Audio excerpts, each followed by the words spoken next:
Does God exist? इस सवाल का जवाब सब अपने अपने तहीं खोजने की कोशिश कर रहे हैं। कोई इसको गॉड डैम पार्टिकल की खोज बताता है, कोई गॉड पार्टिकल की खोज बताता है, कोई हिग्स बोसान की खोज बताता है, कोई ये सवाल जवाब तलाशने की कोशिश करता है कि मास एग्जिस्टेंस में आखिर आया कैसे, हुआ क्या था, सृष्टि के पहले, समय के पहले क्या था। और कोई ये कहता है कि ये सारी खोजें जिस मस्तिष्क में हो रही हैं प्रकृति के क्रम में, वो कैसे विकसित हुआ। मैं उम्मीद करता हूँ कि हम आज इन बुनियादी सवालों के कुछ जवाब हासिल करने में कामयाब हों। तमाम तारीफ़ें उस क्रिएटर के लिए जिसने इस यूनिवर्स को एक मकसद के तहत पैदा किया है। रिस्पेक्टेड जनाब जावेद अख्तर साहब, मिस्टर सौरभ द्विवेदी और respected audience, thank you all for being here today. आज की डिबेट में चूंकि हम बात करने वाले हैं डज गॉड एग्जिस्ट के टॉपिक पर, तो ये एक ऐसा टॉपिक है जिसके मुताल्लिक कोई भी डिसीजन लेने के लिए अलग अलग स्टैंडर्ड्स हो सकते हैं। लिहाजा डिबेट के शुरू में ये ज़रूरी है कि हम ये जान लें कि आज के इस टॉपिक में कौन सा स्टैंडर्ड सही होगा और कौन सा गलत होगा। सबसे पहला स्टैंडर्ड जिसे मैं समझता हूँ कि हमारे रिस्पेक्टेड जनाब जावेद अख्तर साहब बड़ी तेज़ी के साथ उसकी तरफ लपकेंगे, वो है साइंस। जबकि साइंस दर हकीकत खुदा के एग्जिस्टेंस को डायरेक्टली साबित करने या उसके एग्जिस्टेंस को डिनाई करने के लिए स्टैंडर्ड नहीं बन सकती। और उसकी वजह क्या है ये मैं नहीं कह रहा, ये वो लोग कह रहे हैं जो साइंस के एक्सपर्ट्स हैं। नेशनल एकेडमी ऑफ साइंस कहती है science doesn't have the processes to prove और disprove the existence of God. Why? क्योंकि साइंस का ताल्लुक एम्पेरिकल एविडेंस से है और एम्पेरिकल एविडेंसेस का ताल्लुक हमारे नेचुरल और फिजिकल वर्ल्ड से है, जबकि गॉड नॉन फिजिकल और सुपर नेचुरल रियलिटी है। लिहाजा नॉन फिजिकल रियलिटी को आप उस टूल के साथ नहीं चेक कर सकते जिसका काम फिजिकल रियलिटी को तलाश करना है। कि आप एक सड़क पे जा रहे हो और आप किसी गार्डन में जाएं और देखें वहां लिखा है फूलों के साथ I love Javed Akhtar, and I really do. I love you, sir. So, जब आप वहां पर पहुंचे तो वहां पहुंचकर अब ये बताएं, क्या आप ये कहेंगे wow what a natural selection? ये क्या नेचुरल सिलेक्शन है? नहीं, ये प्रिसाइजली डिजाइंड है, इसके पीछे डिजाइनर है। लिहाजा अगर कोई एक ऐसी कॉमन सेंस की बात को कबूल नहीं कर रहा है कि यूनिवर्स जो इतने प्रिसाइजली काम कर रहा है हम कह दें कि खुद ब खुद बन गई, मैं समझता हूं इससे बड़ी स्टूपिडिटी और कुछ नहीं है। ये रैशनल चीज है। बाकी आपने मेरी एक बात का जवाब नहीं दिया जिससे मुझे शिकायत है कि फेथ क्या है और आप फेथ मांगते क्यों हैं मुझसे? आप तो लॉजिकल हैं, आपके पास तो सारे रैशनल हैं, आपके पास सारे सबूत हैं, तो आपको फेथ की डिमांड क्यों करते हैं कि भाई तुम सरेंडर कर दो और सवाल मत करो? कोई मजहब सारे सवाल करने की इजाजत नहीं देता है और मना करता है कि ज़्यादा सवाल ना करो, बहक जाओगे तुम। शुक्रिया जनाब जावेद अख्तर साहब कई मरतबा दोहरा रहे हैं कि फेथ का मतलब बताइए, फेथ का मतलब बताइए। मैंने बता दिया, फेथ सही भी होता है, गलत भी होता है। और आज हम फेथ पे बात नहीं कर रहे, हम ट्रुथ और डज गॉड एग्जिस्ट पे बात कर रहे हैं। क्या डज गॉड एग्जिस्ट? ये ट्रुथ यानी गॉड है या नहीं है, इसमें से दोनों ट्रुथ क्या है? अब आप उसे फेथ कह लें, बिलीफ कह लें, नॉट माई बिजनेस। उसके बाद आपने कहा कि भाई सवाल करने से मजहब रोकता है। मैं कहता हूं जो रोकता है वो रोकता होगा, मैं नहीं रोकता, बल्कि सवाल करें, सवाल करना चाहिए। सवाल कर करके तो हम आगे बढ़ते हैं, तरक्की करते हैं, और इसीलिए मैं आज यहां पे आया हूं। लेकिन सवाल सिर्फ खुदा से नहीं होगा, आपसे भी होगा। सवाल एथिज्म से भी होगा, सवाल सिर्फ मजहब से नहीं होगा, सबसे होगा। और आज मैं सवाल करूंगा और उम्मीद है कि आप जवाब देंगे। अभी तक आपने वैसे कॉन्टिंजेंसी आर्गुमेंट का कोई जवाब नहीं दिया है। चलें, आपने कहा यूनिवर्स के बारे में इटर्नल क्यों नहीं बोल देते? ये चूंकि लॉजिकली पॉसिबल ही नहीं है कि यूनिवर्स इटर्नल हो। यूनिवर्स एक कॉन्टिंजेंट चीज है जो टाइम एंड स्पेस के पाबंद है, टाइम एंड स्पेस से बाउंड है। जो टाइम एंड स्पेस से बाउंड होगा वो कॉन्टिंजेंट होगा, जो कॉन्टिंजेंट होगा वो उसकी बिगिनिंग हुई होगी, जिसकी बिगिनिंग हुई होगी वो इटर्नल नहीं हो सकता। ये तो कॉमन सी बात है। आपने कहा कि किसी मजहबी किताब में डायनासोर का जिक्र नहीं है। अफसोस कि आज तक किसी मैथमेटिक्स के किताब में मुझे डायनासोर का जिक्र नहीं मिला। तो इसका मतलब मैथमेटिक्स की किताब बेकार है? नहीं, उसका वो टॉपिक नहीं है। रेवलेशन का और मजहबी किताबों का टॉपिक ये नहीं है कि आपको आके बताए साइकिल कैसे बनाते हैं, या आकर ये बताएं कि जो है डायनासोर कब था। वो तो मोरालिटी सिखाने आया है, गॉड के बारे में बताने आया, नॉन फिजिकल रियलिटी की हकीकत को सिखाने के लिए आया। रिलीजियन साइंस को रोकता है? नहीं रोकता, अगर रोकता है तो गलत करता है। रिलीजियन साइंटिज्म को रोकता है, जिसमें हमारे जावेद साहब मुब्तला हैं। साइंस और साइंटिज्म में फर्क है। साइंटिज्म यह है कि आप समझें कि साइंस और साइंटिफिक मेथोडोलॉजी ये नॉलेज को हासिल करने का वाहिद सोर्स ऑफ नॉलेज है, यह है साइंटिज्म। हम इसे रिजेक्ट करते हैं। हम साइंस को तो तरक्की करते हैं, भाई आप हमारी पूरी तारीख कर लें, पढ़ लें तो आपको पता चल जाएगा। बहरहाल ये अलग टॉपिक है। उसके बाद इन्होंने एक लफ्ज़ कहा, वेटिकन ने फतवा दिया। वेटिकन का फतवे से कोई ताल्लुक नहीं है, दोनों कॉन्ट्राडिक्टरी अल्फाज हैं। उसके बाद उन्होंने कहा कि भाई हमें नहीं मालूम। अगर नहीं मालूम तो क्लियरली कह देना कि नहीं मालूम है, इसमें क्या हरज है? तो वही तो मैं कह रहा हूं ना कि आप कह दें कि नहीं मालूम, लेकिन क्लेम क्यों कर रहे हैं कि गॉड एग्जिस्ट नहीं कर रहा है? आप कह दें नहीं मालूम है, हो सकता है हो सकता ना हो, लेकिन आप क्लेम कर रहे हैं। The moment you say God does not exist, this is a claim, and now the burden of proof is upon you too, जैसे हमारे ऊपर है। और क्यों है मैं बताता हूं, क्यों है ये भी मैं बताता हूं। फिलोसॉफिकली जो क्लेम होता है ना, सिर्फ ये नहीं होता कि इंसान कहे पॉजिटिव क्लेम करे और नेगेटिव क्लेम करे तो बर्डन ऑफ प्रूफ नहीं है। आप मिसाल के तौर पे मैं कहूं कि फुला उस कमरे में कोई नहीं है, मैंने एक नॉलेज का क्लेम किया है। उस कमरे में कोई नहीं है, मैंने एक नॉलेज का क्लेम किया। या तो मैं कहूं मुझे नहीं पता, हो भी सकता है नहीं भी हो सकता है, this is not a claim. लेकिन जब मैं कह रहा हूं कि वहां कोई नहीं है, या मैं कह रहा हूं वहां कोई है, दोनों क्लेम है और दोनों के ऊपर बर्डन ऑफ प्रूफ है। हमारे ऊपर भी बर्डन ऑफ प्रूफ है, मैंने कंटिजेंसी आर्ग्यूमेंट दिया, इसे तोड़कर दिखाइए।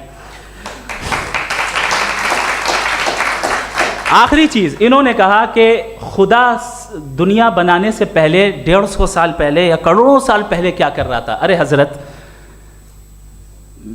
चलें बहरहाल मैं जवाब दे देता हूं, आप हमारे रिस्पेक्टेड पर्सनालिटी हैं, अगर आप नहीं होते तो मैं इसे एंटरटेन ही नहीं करता।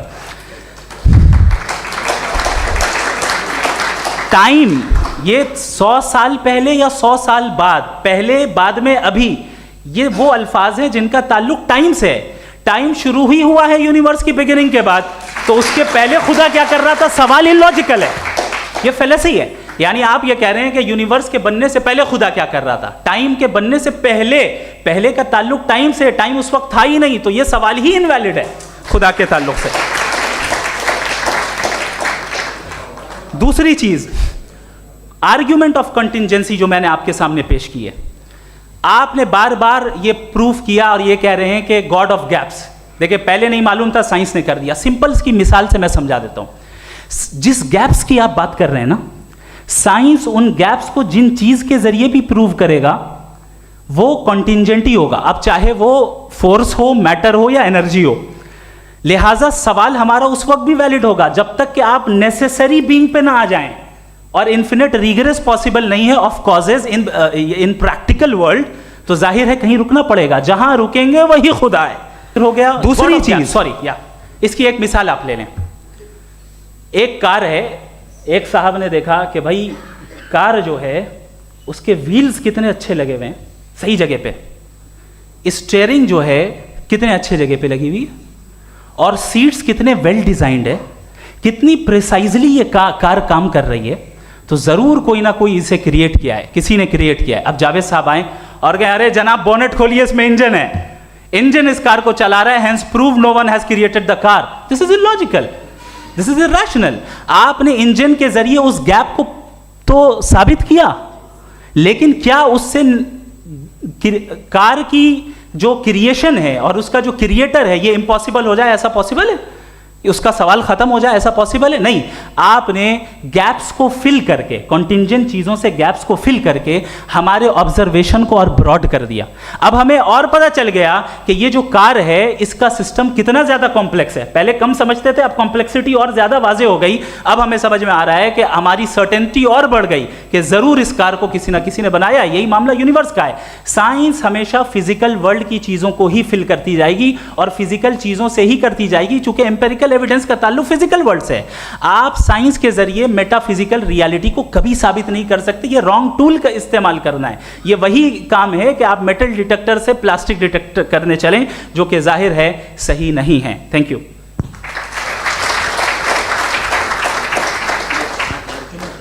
जी, ये आर्ग्यूमेंट का राउंड 2 है। हाँ। 7 मिनट है।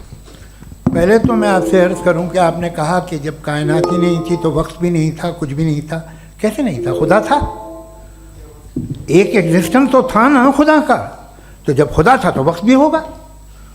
ऐसा नहीं है कि कुछ भी नहीं था, खुदा था। अच्छा, बाकी है कि आपने कहा साहब आप साबित कीजिए, आपके पास भी लॉजिक है, मेरे पास भी लॉजिक है। आप मेरा जिम्मेदारी नहीं है साबित करना कि खुदा है। बर्टन रसल ने बड़ी अच्छी बात कही। बर्टन रसल ने बड़ी अच्छी बात कही। मैं आपसे अगर ये दावा करूं कि एक चाय की केतली मरीख के चारों तरफ घूम रही है, मार्स के चारों तरफ, तो ये आपका काम नहीं है कि आप साबित करें कि कोई चाय की केतली नहीं है। ये मेरा काम है, मैंने दावा किया है। ये दावा तो मजहबी लोग करते हैं कि खुदा है। मैं क्यों साबित करूं कि नहीं है? जब तक आप मुझे कन्विंस नहीं कर देंगे मैं नहीं मानूंगा। आपकी जिम्मेदारी है, मेरी जिम्मेदारी नहीं है। तो एक काम कीजिए, हिंदुस्तान वर्ल्ड का नक्शा लीजिए और मार्क कीजिए कि रिलीजन कहाँ कहाँ ज़्यादा है, कहाँ कहाँ, चाहे वो लैटिन अमेरिका हो या मिडल ईस्ट हो या फार ईस्ट हो या हिंदुस्तान के वो इलाके जहाँ मजहबियत ज़्यादा है। रख दीजिए नक्शा अलग। अब दूसरा नक्शा कि कहाँ कहाँ नाइंसाफ़ी, रिप्रेशन, औरतों के हुकूक की पामाली, जुल्म, डिक्टेटरशिप कहाँ है। नक्शा एक ही होगा। उन्होंने कहा कि कायनात से पहले खुदा तो था, तब भी तो टाइम होगा। ये टाइम कायनात का हिस्सा है। हम खुदा, उस खुदा को मानते हैं, नेसेसरी बीइंग का टाइमलेस होना ज़रूरी है, चूंकि वो टाइम का क्रिएटर है। जब उसने टाइम को क्रिएट किया तो वो खुद टाइम पे कैसे होगा? उसने जब स्पेस को क्रिएट किया तो खुद स्पेस में कैसे होगा? अगर वो टाइम एंड स्पेस को पहले से ही उसका पाबंद है तो फिर किस चीज़ को उसने क्रिएट किया? लिहाजा ये सवाल गलत है कि खुदा था तो टाइम होगा। बिल्कुल नहीं। टाइम के पाबंद हम हैं, खुदा नहीं है। हम फिजिकल वर्ल्ड से ताल्लुक़ रखते हैं, वो मेटाफिजिकल रियलिटी है। दूसरी चीज़ इन्होंने मिसाल दी कि चाय की केतली हवा में घूम रही होगी, और पता नहीं शायद वो बर्टन रसल का उन्होंने हवाला दिया। बहरहाल यही प्रॉब्लम है। प्रॉब्लम यही है कि हम चीज़ों के दरमियान डिफ्रेंशिएट नहीं कर पाते हैं। ये जो आपने मिसाल दी ये इमेजिनेशन है, और मैं जो साबित कर रहा हूँ वो लॉजिकल नेसेसिटी है। आप इमेजिन करने आए तो कुछ भी करें, जुपिटर में पिंक एलिफेंट होगा, यूनिकॉर्न होगा, करें। उससे कायनात पे क्या फ़र्क पड़ता है? उससे आप लॉजिकल नेसेसिटी साबित नहीं कर सकते। मैं तो उस प्राइम कॉज की बात कर रहा हूँ, उस नेसेसरी बीइंग की बात कर रहा हूँ जिसके बगैर इस कायनात का एग्जिस्टेंस मुमकिन नहीं है। दूसरी चीज़, मजहब को साइंस चैलेंज करती है वगैरह वगैरह, ये हमारा टॉपिक ही नहीं है। मैं इस पर बात करूँगा तो फिर मेरा वक्त चला जाएगा। मजहब के ऊपर चूँकि हमारी डिस्कशन नहीं है, साइंस को मजहब और बिलखुसूस मैं और हमारा वर्ल्ड व्यू कम अज़ कम साइंस को पीछे नहीं करता है, साइंटिज़म की मजम्मत करता है। इसकी वजाहत मैंने पहले कर दी। दूसरी चीज़ इन्होंने कहा वर्ल्ड का नक्शा लीजिए, वर्ल्ड मैप लीजिए, 2 अलग अलग जगह की। हज़रत मैंने ये होमवर्क किया था, और मैंने मिडिल ईस्ट का एक नक्शा लिया और यूरोप का एक नक्शा लिया। ये मजहबी इलाका और ये लिबरल और एथीस्ट इलाका। मुझे पता चला कि सबसे ज़्यादा रेप केसेस जो हैं वहाँ पर हैं।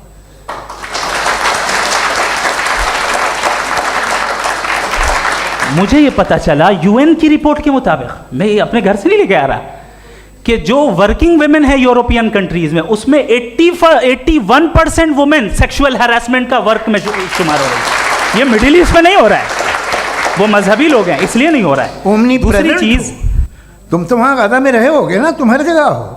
तुम देख रहे थे कि बच्चे की कैसे धज्जियां उड़ रही, तुम देख रहे थे, और तुम चाहते हो मैं तुम्हारी परस्तिश करूंगा, तुम हो भी। अरे यार, इसके अच्छे तो हमारे चीफ प्राइम मिनिस्टर हैं, कुछ तो ख्याल करते हैं। कमाल है। आप किसकी इबादत कर रहे हैं? अगर वो है भी, ये दुनिया नाइंसाफी से, जुल्म से, जबर से, तशद्दुद से भरी हुई है। और आप ये मत कहिएगा कि वो देख रहा है और वो बताएगा एक दिन। अगर वो देख रहा है और इंटरफेयर नहीं करता तो आप दुआ क्यों मांगते? आप कहते हैं मेरा ये काम करा दे, इसके मतलब है वो दखल दे सकता है, वो आपको नौकरी दिलवा सकता है, भले दूसरे आदमी को ना मिले, मगर आपका काम कर देगा चूंकि आपने दुआ मांगी है। तो जब वो आपको नौकरी दिला सकता है, लड़की की शादी कर सकता है, बेटे को ग्रीन कार्ड दिलवा सकता है, तो कम से कम ये जो मर रहे हैं बच्चे, इनको रोक दे, कुछ तो करे।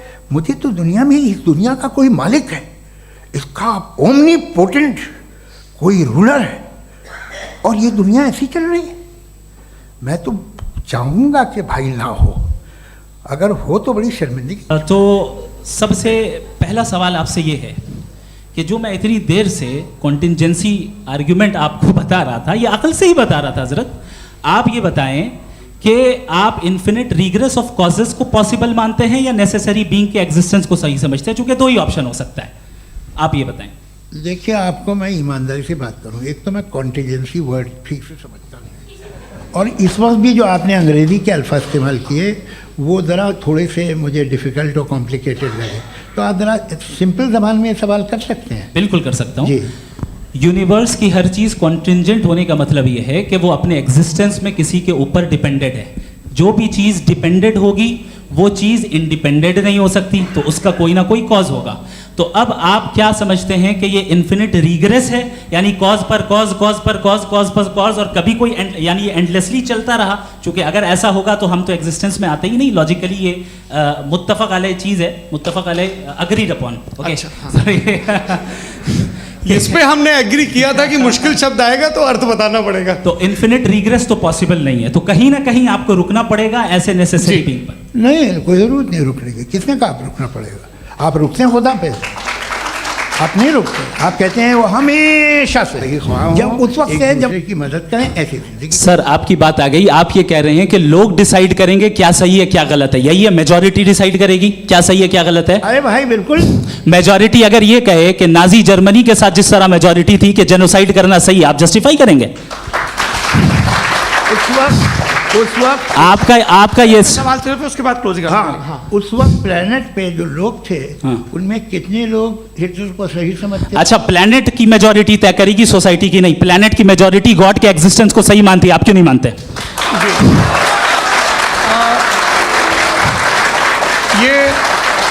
हेलो ये क्रॉस क्वेश्चन का राउंड यहाँ पर समाप्त होता है, और ये बड़ा अच्छा है कि इस तरह से फ्रेगमेंट कर दिया गया है ताकि जो मरकरी ऊपर जा रहा है नीचे जवाब दे दूं। जी। प्लेनेट की ज़्यादातर मेजॉरिटी कुछ दूसरे मजहबों के खुदा को मानती है। आप उन्हें क्यों नहीं? आप तो मेजॉरिटी की बात कर रहे अच्छा, हैं। ये क्लोजिंग आप ये कह रहे हैं इविल और गुड को डिसाइड मेजॉरिटी करेगी, मेजॉरिटी जो कर दे वो सही हो जाएगा। क्लोजिंग इसको जैसा आप ही लोगों ने तय किया है उसी फॉर्मेट को फॉलो कर लेते हैं। हाँ भाई, मैंने तो भले लोगों पे एतबार किया और तब मॉडरेशन तय किया। जी, आपके पास 5 मिनट का वक्त है, क्लोजिंग आर्ग्यूमेंट है, उसके बाद हम ऑडियंस से क्वेश्चन आंसर लेंगे जावेद साहब के क्लोजिंग आर्ग्यूमेंट के बाद। ओके, टाइम स्टार्ट्स बहुत शुक्रिया जी। हमारा जो टॉपिक है डज गॉड एग्जिस्ट, मैं इस पे इतने एकेडमिक तैयारी करके आया था, मुझे था कि मैंने सोचा था कि कई सारे मैं आर्ग्यूमेंट्स दूंगा, लेकिन वक्त की भी किल्लत और जावेद साहब बार बार इधर उधर चले जा रहे थे तो उसको भी थोड़ा एंटरटेन करना पड़ गया। डज गॉड एग्जिस्ट पे मैं एक ही आर्ग्यूमेंट दे पाया, आर्ग्यूमेंट्स बहुत हैं और डेफिनेटिव आर्ग्यूमेंट्स हैं, और मेरे आर्ग्यूमेंट को किसी एक राउंड में भी इन्होंने एंटरटेन नहीं किया और रेफ्यूट नहीं किया, एक राउंड में भी नहीं, एक राउंड में भी नहीं। कौन सा? और ना ही अभी आपका क्लोजिंग आर्ग्यूमेंट आएगा, नहीं, वो बता देना। Argument of contingency sir. अरे मैं आपसे कई बार कह चुका हूँ कंटीजेंसी का मतलब अब मैं कैसे समझाऊं आपको? आपस में हाँ, आप और कितने आसानी से समझाऊं मैं, मुझे तो नहीं समझ में आ रहा है। बस आप अपनी आर्ग्यूमेंट ऑफ कंटीजेंसी उर्दू में बोल सकते हैं। हाँ, आप अपनी बात पूरी कर लें जी, आखिरी 4 मिनट। दूसरी चीज, just a minute please ma'am, can I talk? दूसरी चीज ये है कि आपने एक तो इसका जवाब नहीं दिया, दूसरा आपने गॉड के ना होने पर कोई डेफिनेटिव आर्ग्यूमेंट नहीं दिया, सिर्फ मजहब पे बात कर रहे हैं आप। मजहब तो आज हमारा टॉपिक ही नहीं था, आज तो हमारा टॉपिक हो, आप मजहब से ले लेकर आईएस तक चले गए। भाई हमारा क्या ताल्लुक है उससे? We condemn them. और उसका गॉड से क्या ताल्लुक है? अगर कोई गलत काम कर रहा है, किसी ने किसी को कत्ल किया, किसी ने किसी का रेप किया, उसको सजा मिलनी चाहिए, और आपके पास कोई भी rational strong foundation of morality नहीं है। आपने कहा कि मेजॉरिटी तय करेगी सोसाइटी की, वो सही होगा। मैंने कहा हिटलर को फिर आप सही कहेंगे, नहीं नहीं नहीं नहीं, प्लैनेट की सोसाइटी की मेजॉरिटी तय करेगी। तो प्लैनेट की मेजॉरिटी गॉड के एग्जिस्टेंस को मानती है, आप कह रहे हैं ये रिलीजियस है। तो यानी आपके पास कोई स्ट्रांग फाउंडेशन नहीं है ऑब्जेक्टिव मोरालिटी का। ऑब्जेक्टिव मोरालिटी का अगर कोई फाउंडेशन है तो वो सिर्फ गॉड है, गॉड है, गॉड है। Thank you.